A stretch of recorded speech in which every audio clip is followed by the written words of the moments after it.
Hi, in this video I am going to show you how to install GCam on your Motorola Moto G 2023.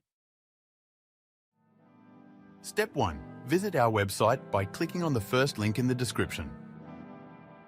Step 2. On our website, go to the download section and download GCam APK file. Step 3. Go to video instruction section on our website. There you will find step-by-step guide on how to install that GCam APK.